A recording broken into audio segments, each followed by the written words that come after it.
Hi there guys, I'm Nikhil from GreedyTech and this is the unboxing of Tecno Camon iAce 2X. That's a pretty long name. So guys, this is the box and this is the phone itself. And now just in case if this is your first time hearing about this Tecno brand, this company is actually a sister company, or this company comes under the Transient Holding, which also sells phones with the brand name Infinix online exclusively on Flipkart. So this is their retail unit. This is the brand that they are marketing towards the retail market. And this is the latest budgetary phone. Now this Tecno brand phones are known for their 111 promise. That's one-time free screen replacement, 1 month of extra warranty and 100-day replacement. So that's something you get with all the Tecno phones. Now these Tecno phones usually don't come with a lot of performance, so they're not that great for gaming.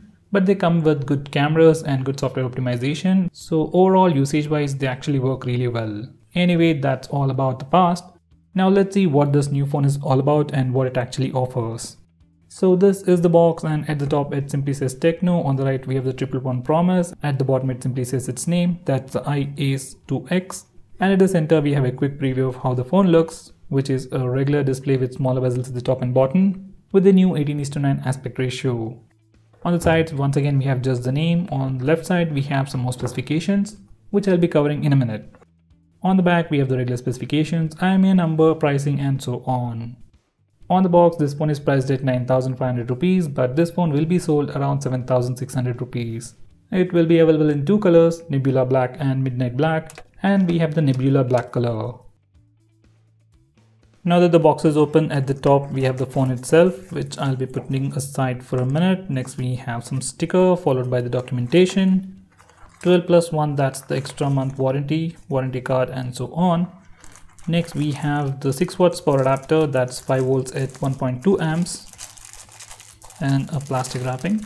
So there you go, that's the power adapter, 5 volts at 1.2 amps. Following that we have the regular micro USB charging cable, no Type-C and no fast charging, and no earphones inside the box as usual.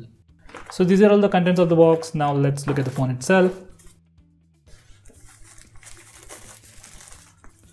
So guys, this is the phone and it comes with a screen guard pre-applied with a black background on the front, and this is how the phone looks on the back. A two-tone finish just like the Vivo V11 Pro and the latest Vivo Y93 and the Y95. So it looks pretty cool, and I was honestly very surprised looking at this back panel. Looking at the box, I was expecting something like this, and this two-tone finish actually looks quite premium and pretty unique.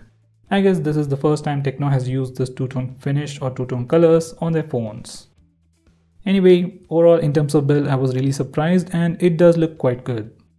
Now with that said, let's have a quick physical overview and then check out the specs. On the back, this one is a plastic back panel with two-tone finish, as I've already said, black and blue combination, and it's called the Nebula Black color. And if possible, if you're planning to buy this phone, get this color. It looks really cool. Now at the top, it is the dual camera setup, just like the Redmi Note 5, Note 6, even the iPhone 10. At the top, it is a 13 megapixel primary camera with f1.8 aperture. That's followed by dual LED flash and a secondary camera for depth sensing. Now that's followed by the fingerprint scanner at the top and Tecno branding and a mono speaker at the bottom. Now on the front, this phone has a 5.5-inch TFT IPS display with HD+ resolution in the new 18:9 aspect ratio. Above the display, it has an 8 megapixel front-facing camera with f2.0 aperture and a dedicated flash, along with some sensors and earpiece. Below the display, it's completely blank, there's no branding, and the chin is pretty huge. Now coming to the sides, at the bottom, it is a primary microphone followed by the 3.5mm audio jack and a micro USB charging port. At the top, it is completely plain. On the right side, it has a power and volume buttons made of plastic. They are sufficiently elevated and have a nice clicky feel to them. Now this phone doesn't have a SIM card ejector. Instead, we have to remove the back panel, and this is how we do it. It's quite simple actually. So once we remove the back panel, this is how the phone looks. We have the SIM card trays over here, SIM card 1 and SIM card 2, and over here we have the SD card slot. Now this is the physical overview. Now let's have a quick look at the complete specifications. Under the hood, this phone sports a MediaTek Helio A22 processor. That's a quad-core processor clocked at 2.0 GHz with PowerVR GE8320 GPU, 3 GB of RAM and 32 GB of storage. It will be running a custom skinned version of Android called iOS version 4.1 based on Android 8.1 Oreo. And finally, powering all this is a 3050 mAh battery. So guys, those were all the specifications. Now let me turn on the phone and set it up and see what we get right out of the box. So guys, this is how the phone looks once we turn it on. This is the default launcher and it looks like there is no app drawer, but this button over here is actually for the app drawer, and these are all the apps that comes pre-installed on this phone. Not a lot of bloatware, but it does have some applications that you might never use, so just uninstall them as soon as possible. So guys, right out of the box, out of that 3 GB of RAM, we get about 1.9 GB of free RAM, and out of that 32 GB of storage, we get about 25 GB of free space for your user apps and user data, which is definitely more than sufficient, as this phone also comes with a dedicated SD card slot. Now this is the about page, and this phone is running a skinned version of Android called iOS version 4.1 based on Android 8.1.0, that's Oreo, with November security patch. Now this is the basic interface. You have the notification toggles over here, and this is how they look like, and this is the app drawer, just like any other app drawer, and these are the recent apps. Even though this one is a custom skin, it is actually very well optimized and everything feels super responsive. Personally, I have used Tecno phones like the Tecno Camon iClick and the iClick 2, and they're super responsive even though the processor on those phones was pretty much entry level. So I'm hoping the same thing even with this phone. Now let's check out the camera interface. Now this is how the camera interface looks like for the rear camera, and you get the AI mode right out of the box. You have the video mode where we can record video at a maximum of 1080p resolution. Next, you also get a dedicated beauty mode for the rear camera. And finally, you have the panorama.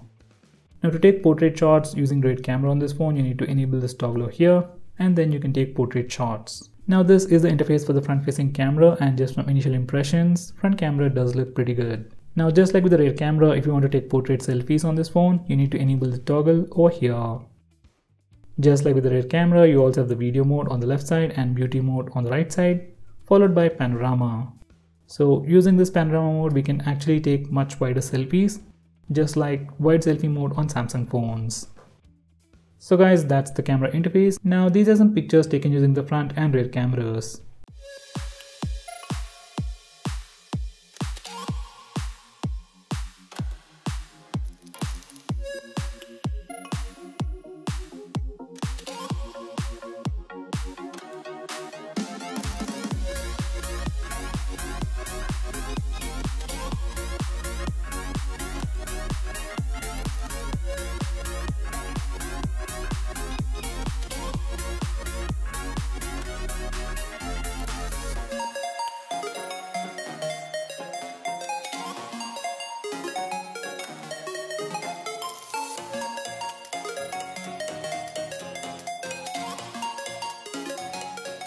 Now let's test the speaker loudness.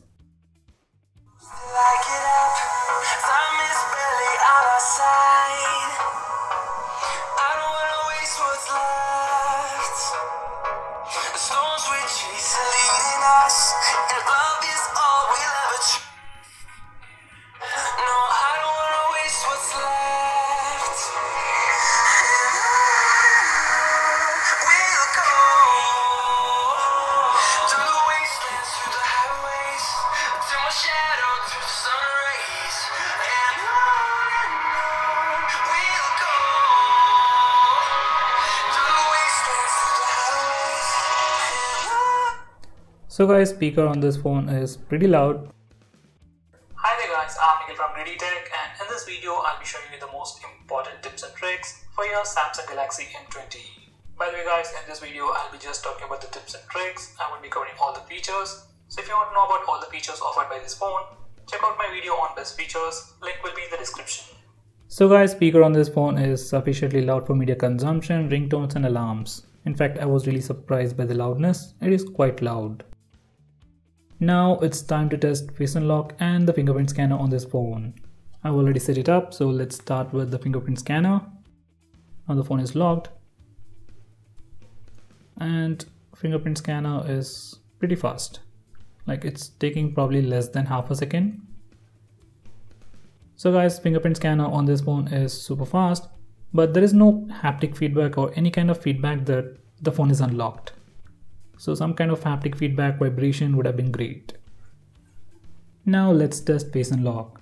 I've already set it up, and here we go. Even the face lock is pretty fast. It's unlocking the phone in almost less than a second. Now I'm going to close my eyes and see if it works. Even with eyes closed, it is working. Now I've turned off all the big lights, so let's see if it actually works. So even in low lighting conditions, it is working and it is quite fast.